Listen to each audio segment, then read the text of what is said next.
नमस्कार दोस्तों। आज साथियों हम लोग क्लास 10th जो आपका सोशल साइंस का सिलेबस है, सोशल साइंस का आज ओवरव्यू देखेंगे सिलेबस को हम लोग। और सोशल साइंस जैसा कि आप देख पा रहे हैं बोर्ड में, हम लोग क्लास 10th के सोशल साइंस के सिलेबस के बारे में चर्चा करने वाले हैं। सोशल साइंस जैक बोर्ड का जो एग्जाम होता है क्लास 10th में, उसमें 80 मार्क्स का क्वेश्चन आपको पूछा जाता है, जो आपको एकेडमिक एग्जाम होता है, जिसमें आपको 80 मार्क्स का क्वेश्चन पेपर आपके पास आता है और 20 मार्क्स आपको आपका असेसमेंट किया जाता है, यानी के स्कूल के एक्टिविटी के ऊपर आपको 20 मार्क्स दिए जाते हैं। 80 मार्क्स में इसका डिस्ट्रीब्यूशन कैसे है दोस्त, आप देख लेंगे एक बार। 30 क्वेश्चन आपको, जो 30 क्वेश्चन मिलेंगे वो एमसीक्यू के मिलेंगे और 6 question very short type question होगा, जो आपको बहुत कम शब्दों में आपको लिखना है। वो 6 क्वेश्चन होगा, 2-2 मार्क्स का होगा। टोटल 12 मार्क्स यहाँ आपको इस यानी वेरी शॉर्ट टाइप क्वेश्चन जो है 12 मार्क्स का होगा, 6 क्वेश्चन होगा 2-2 मार्क्स का। और लघु उत्तरीय जिसे हम लोग कहते हैं, मीडियम क्वेश्चन होगा, जो शॉर्ट टाइप क्वेश्चन से थोड़ा आपको अधिक शब्दों में लिखना है उसका आंसर, वो 6 क्वेश्चन होगा और वो प्रत्येक 3 मार्क्स का होगा। 18 मार्क्स आपको इसमें लिखना होगा और 4 क्वेश्चन आपके पास जो होगा वो लॉन्ग टाइप का क्वेश्चन होगा, जो 5 मार्क्स प्रत्येक क्वेश्चन का वेटेज रहेगा। इस हिसाब से 80 मार्क्स आपका टोटल हो जाता है सोशल साइंस में। सोशल साइंस 80 मार्क्स में से आपके पास जो सोशल साइंस जो है वो 4 खंडों में विभाजित है। 4 खंडों में पहला जो है, यानी आपको 4 किताब पढ़नी है। 4 किताब आपको पढ़ना है। कौन कौन से आप देख पा रहे हैं बोर्ड पे, मैं पहले आपको यहाँ पे लिखा हुआ है बोर्ड में। इतिहास किताब है, जिसे हम लोग हिस्ट्री कहते हैं, और भूगोल है, राजनीतिक शास्त्र है और अर्थशास्त्र है।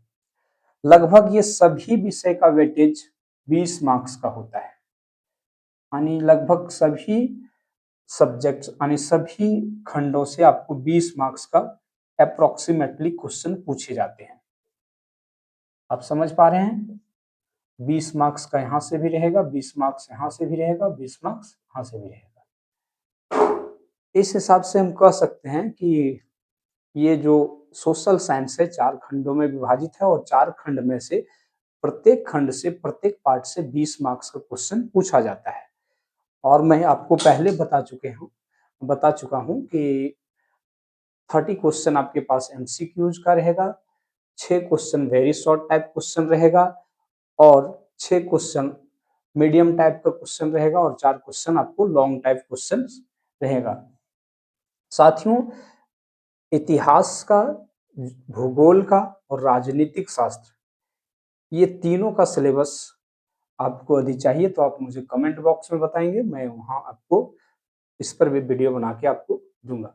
लेकिन इकोनॉमिक्स का जो सब्जेक्ट है, इकोनॉमिक्स जो पार्ट है इसमें, उसका आज हम आपको आज सिलेबस दे रहा हूँ। इसमें क्या है कि आपको 5 चैप्टर पढ़ने हैं, टोटल 5 चैप्टर पढ़ना है इकोनॉमिक्स में, जिसमें पहला चैप्टर है आपका डेवलपमेंट यानी विकास। इसमें आपको क्या है कि इस चैप्टर में आपको केवल एक विकास ही एक चैप्टर है पूरा, और इसी को आपको पूरा पढ़ना है, समझना है। इसमें विकास में से क्या क्या आप लोगों को पढ़ना होगा, विकास वाला चैप्टर में आप लोगों को पढ़ना होगा जो इम्पोर्टेंट टॉपिक है विकास का, उसमें आपको पढ़ना है, इसका मीनिंग समझना होगा, क्या अर्थ है विकास का, और क्या विकास जो होता है, डेवलपमेंट का जो गोल होता है, वो अलग अलग लोगों के लिए अलग अलग होता है। इसके बारे में आप लोगों को पढ़ना होगा। यानी विकास का दृष्टिकोण क्या है, डिफरेंट अप्रोचेज ऑफ डेवलपमेंट, विकास के अलग अलग दृष्टिकोण, अलग अलग दृष्टिकोण, इसको आपको, एक टॉपिक जो आपका विकास के अंदर आएगा। और क्या आएगा, विकास में आपको पढ़ना है पर कैपिटा इनकम, प्रति व्यक्ति आय, पर कैपिटा इनकम को हम लोग प्रति व्यक्ति आय बोलते हैं। और पढ़ना है इसके जो इनकम के और जो कंपोनेंट है, जिसमें जीडीपी, जीएनपी, एनडीपी, ये सब चीज आपको डेवलपमेंट चैप्टर में पढ़ना है। विकास चैप्टर में आपको मानव विकास सूचकांक भी पढ़ना है, जिसे हम लोग ह्यूमन डेवलपमेंट इंडेक्स कहते हैं। इसमें हम लोग यह पढ़ेंगे कि मानव विकास सूचकांक क्या है, क्या इसके डायमेंशंस हैं, क्या इसके इंडिकेटर्स हैं, यानी मानव विकास सूचकांक के अलग अलग संकेतक और इसके आयाम को पढ़ेंगे। साथ में विकास चैप्टर पढ़ने के बाद हम लोग ये भी समझ पाएंगे कि दो देशों की आर्थिक कंडीशन यानी इकोनॉमिक कंडीशंस को हम लोग कंपेयर कर पाएंगे। तो साथियों, समझ में आपको आया होगा कि जो पहला चैप्टर होगा उसमें हम लोग को क्या क्या पढ़ना है। तो पहले आपको डेवलपमेंट का मीनिंग समझना होगा, विकास क्या है इसका अर्थ समझना होगा। फिर डिफरेंट एस्पेक्ट ऑफ डेवलपमेंट, विकास के अलग अलग दृष्टिकोण पढ़ना होगा।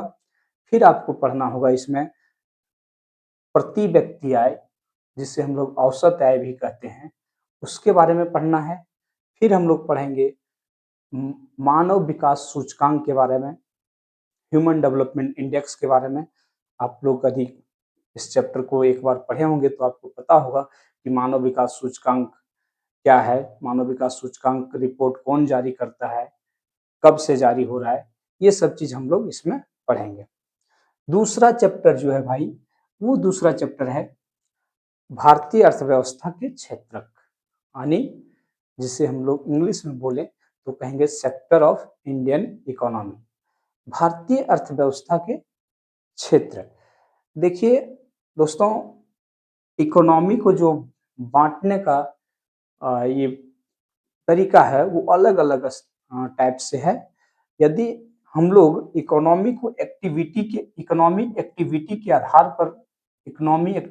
आधार पर बांटे हैं, तो इकोनॉमी के जो क्षेत्र हैं वो मुख्य रूप से 3 क्षेत्र में बांटा गया है इकोनॉमी को, जिसे हम लोग प्राथमिक क्षेत्र, प्राइमरी सेक्टर, द्वितीयक क्षेत्र, सेकेंडरी सेक्टर, और तृतीयक क्षेत्र जिसे हम लोग टर्सरी सेक्टर कहते हैं।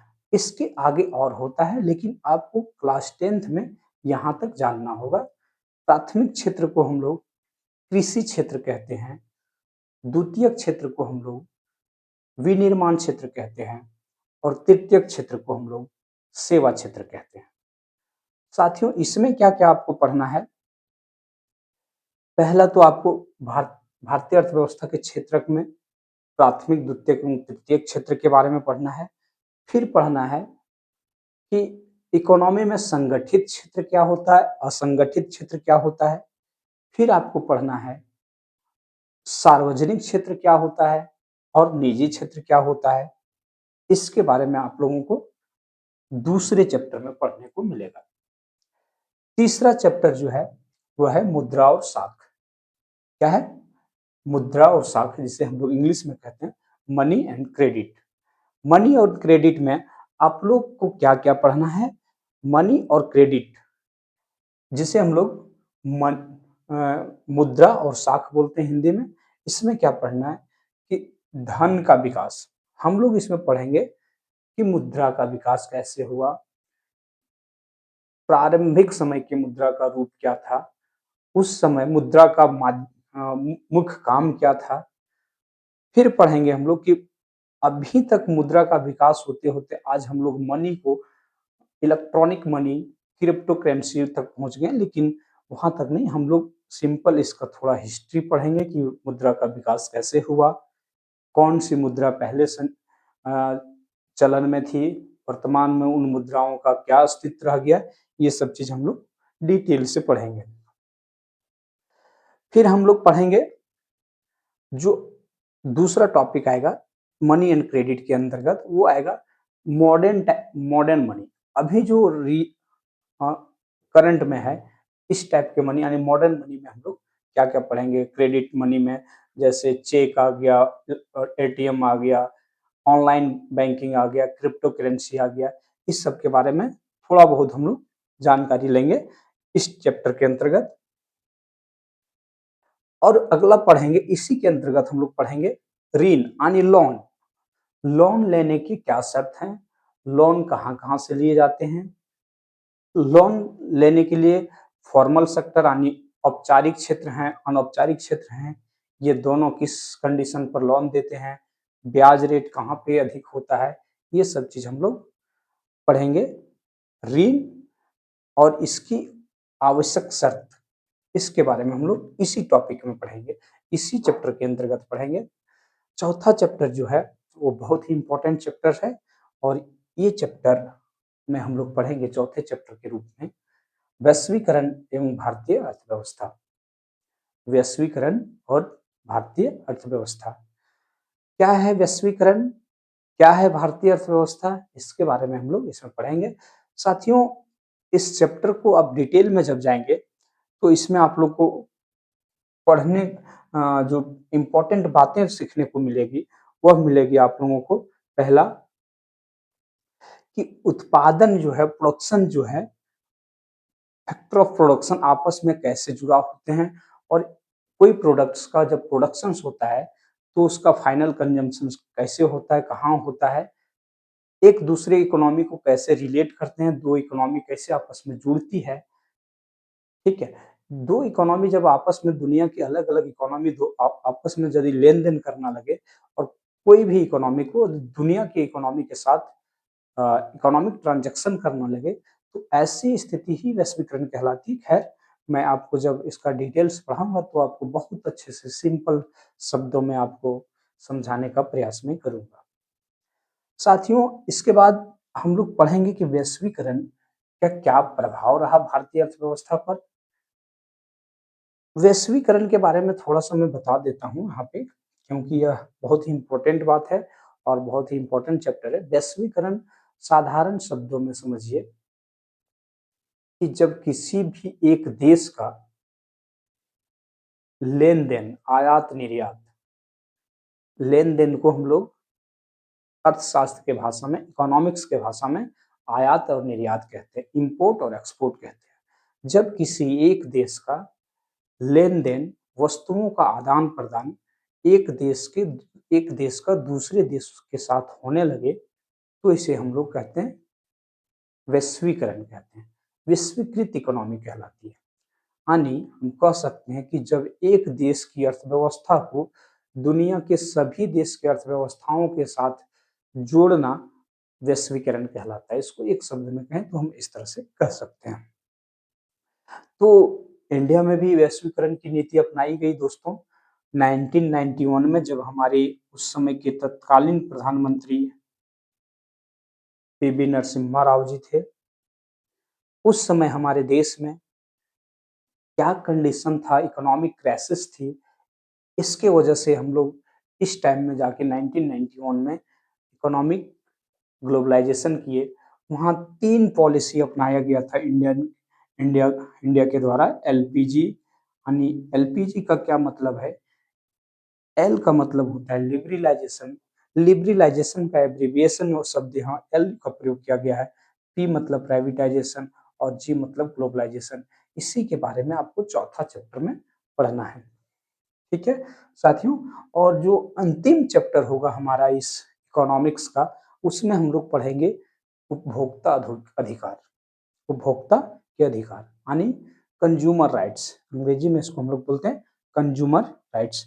इसमें क्या पढ़ेंगे कि एक उपभोक्ता का क्या क्या अधिकार है, उपभोक्ता कैसे अपने आप को शोषण करने से रोक सकता है, कैसे उपभोक्ताओं का शोषण होता है, यदि उस उपभोक्ता का शोषण होता है तो उसको क्या अधिकार है, अपने शोषण से बचने के लिए, शोषित होने से बचने के लिए उपभोक्ता का आंदोलन क्या है, उपभोक्ता आंदोलन क्या था, उपभोक्ता में हम लोग जो एक अभियान चला था उपभोक्ताओं को जागरूक करने के लिए, जागो ग्राहक जागो, इसके बारे में भी हम लोग पढ़ेंगे। तो साथियों, मैं जितना भी आप लोगों को बताया, मुझे लगता है कि आपको बहुत अच्छे से बात समझ में आ गई होगी। फिर भी मैं एक बार बहुत छोटे समय में आपको कम समय लेते हुए एक बार पूरा ओवरव्यू दे देता हूँ। क्लास 10th के बच्चे जो इस बार 2026 में क्लास 10th के एकेडमिक झारखंड बोर्ड का एग्जाम देंगे, उन सभी साथियों के लिए वीडियो बहुत ही इम्पोर्टेंट है। आप देखें और समझें। क्लास 10th में जो आपके पास सोशल साइंस का सब्जेक्ट होगा, परीक्षा आपका होगा, उसमें 80 मार्क्स का परीक्षा होगा। 80 मार्क्स का परीक्षा का डिस्ट्रीब्यूशन कैसे है वो आपको बगल में यहाँ दिख रहा होगा, आप देख सकते हैं। ये 80 मार्क्स में आपको क्या-क्या प्रश्न पूछे जाएँगे, उसका भी आपको डिस्ट्रीब्यूशन वहाँ से। लेकिन 80 मार्क्स आपको पढ़ने के लिए क्या-क्या पढ़ना होगा, तो इतिहास का बुक पढ़ना होगा आपको, ज्योग्राफी का किताब पढ़ना होगा आपको, ना नागरिक शास्त्र, राजनीतिक शास्त्र का किताब आपको पढ़ना होगा और अर्थशास्त्र का पढ़ना होगा। इन तीनों जो है हिस्ट्री, ज्योग्राफी, पॉलिटिकल साइंस, इन तीनों का सिलेबस मैं अभी आपको नहीं दिया हूँ। अभी मैं आपको इकोनॉमिक्स का डिटेल सिलेबस बताया। इस सिलेबस में आपको 5 चैप्टर पढ़ने हैं। पाँचों चैप्टर का नाम आपको बोर्ड पर दिख रहा है। इस पाँचों चैप्टर को पढ़ने के बाद आप क्या समझने के लायक हो जाएँगे, क्या आपको समझ में आ जाएगी, ये बात आपको मैं बता दिया हूँ। साथियों, उम्मीद है आपको समझ में आया होगा। यदि वीडियो आपको थोड़ा भी आपके लिए हेल्पफुल है तो लाइक करें और सब्सक्राइब करें। धन्यवाद।